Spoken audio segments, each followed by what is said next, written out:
Doctor ortho Ayurvedic oil और capsule, अब दर्द भी घुटने टेकेगा। मैसूर पैलेस के पास हीलियम सिलेंडर ब्लास्ट में 3 लोगों की मौत, एनआईए जांच में शामिल। विस्फोटक के कारणों का पता लगाने के लिए जांच जारी।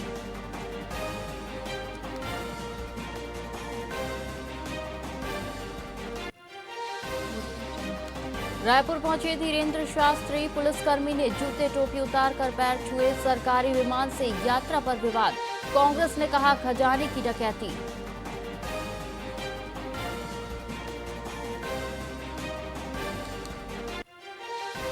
रायपुर मैग्नेटो मॉल में बजरंग दल के 30 से 40 कार्यकर्ताओं ने लाठी डंडे से तोड़फोड़ की, दर्जन भर गिरफ्तार। सिविल लाइन थाने में विरोध प्रदर्शन होगा।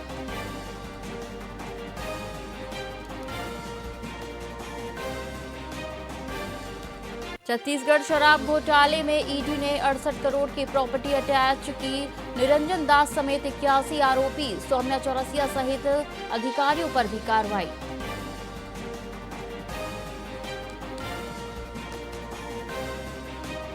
उत्तर छत्तीसगढ़ में कड़ाके की ठंड, अंबिकापुर में पारा 4.5 डिग्री सेल्सियस, सरगुजा जगदलपुर में घना कोहरा। 4 दिन बाद न्यूनतम तापमान में 1.3 डिग्री सेल्सियस की बढ़ोतरी।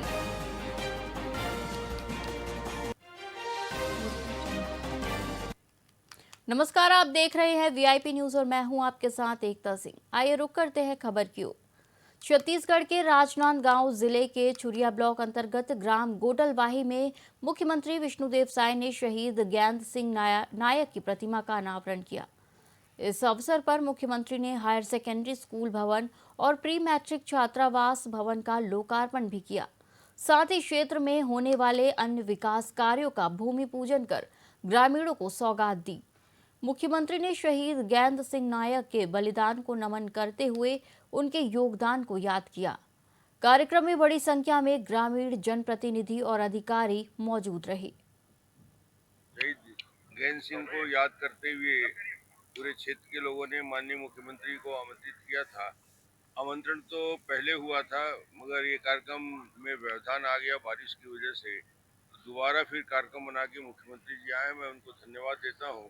और आज शानदार इस क्षेत्र की जो आवश्यकता थी, यहाँ महाविद्यालय के लिए लंबे समय से पूरे क्षेत्र के जनप्रतिनिधि 40 किलोमीटर 50 किलोमीटर दूर चल के जाते हैं। यहाँ के बच्चे लड़कियाँ पढ़ नहीं पा रही हैं, तो आज बहुत बड़ी घोषणा हुई है। महाविद्यालय इस क्षेत्र में बड़ा परिवर्तन लाएगा और 26 किलोमीटर सड़क का निर्माण का काम भी इस क्षेत्र में आवागमन के साधन को जोड़ेगा।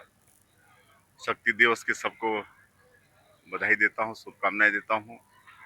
और मूर्ति अनावरण के अवसर पर हम लोग को बुलाए, इसके लिए समाज के आभारी हैं। और हम लोग हमारे प्रदेश के पूर्व मुख्यमंत्री और विधानसभा के अध्यक्ष आदरणीय डॉक्टर रमन सिंह जी, हमारे क्षेत्र के लोकप्रिय सांसद संतोष पांडे जी, पूर्व मंत्री महेश गागड़ा और सभी लोगों की उपस्थिति में आज ये कार्यक्रम संपन्न हुआ है। और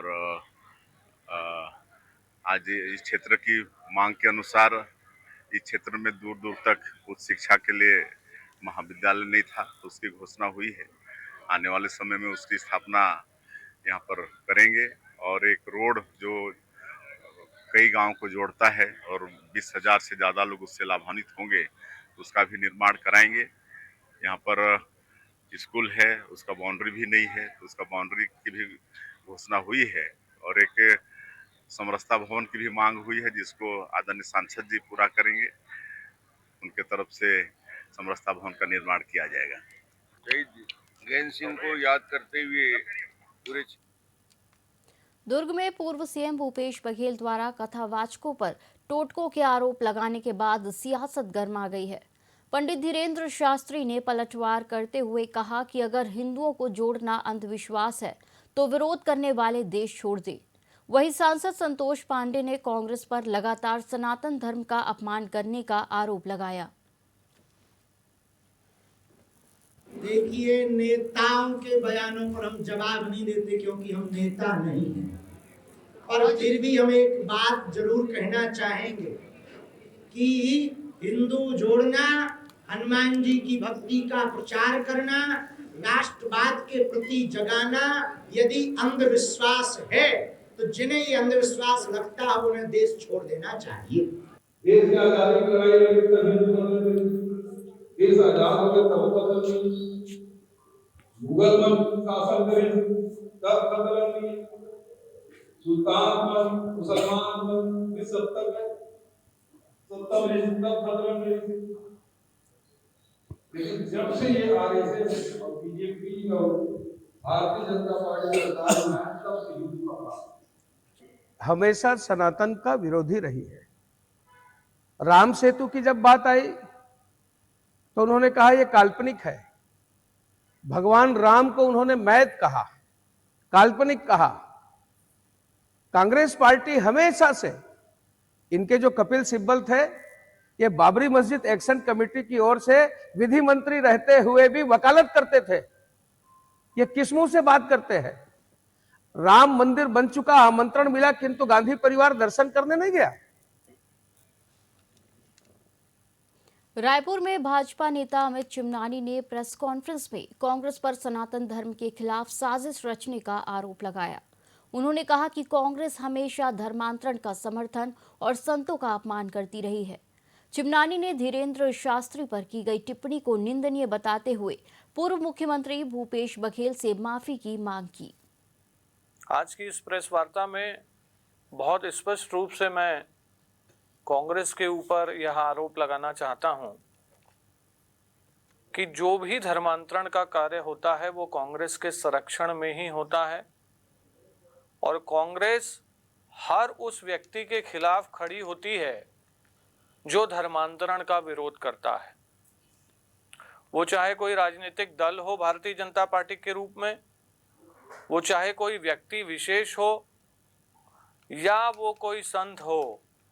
इतिहास इस बात की पुष्टि कर रहा है कि जिसने भी धर्मांतरण के खिलाफ बोला है, प्रचार करने का प्रयास किया है, कांग्रेस ने उसके ऊपर जहर उगलने का काम किया है और दमन की कार्रवाइयां भी की हैं। रायपुर में ओवरब्रिज निर्माण से प्रभावित वार्ड वासियों ने कांग्रेस पार्टी से समर्थन की मांग करते हुए एसडीएम कार्यालय में ज्ञापन सौंपा। जिलाध्यक्ष के नेतृत्व में कांग्रेस नेताओं और कार्यकर्ताओं ने मांग की कि गरीबों के मकान तोड़ने से पहले उनका पुनर्वास किया जाए और उचित मूल्यांकन कर मुआवजा दिया जाए। ज्ञापन में ओवरब्रिज को बाईपास रोड पर बनाने और आबादी क्षेत्र में अंडरब्रिज निर्माण की मांग रखी गई, जिससे गरीब परिवारों को राहत मिल सके। कांग्रेस नेताओं ने कहा कि बिना वैकल्पिक व्यवस्था किए विस्थापन अन्यायपूर्ण है।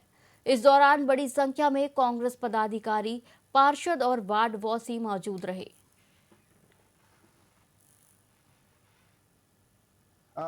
ओवरब्रिज बन रहा है, वहां पर प्रभावित लोग हैं जिनको मुआवजा और उनका व्यवस्थापन किए बिना उनके मकानों को न तोड़ा जाए, इसका आग्रह को लेकर हम अनुभागीय अधिकारी के पास आए हैं। तो यहाँ पर इस बुलेटिन में फिलहाल इतना ही। आप देखते रहिए वीआईपी न्यूज। नमस्कार।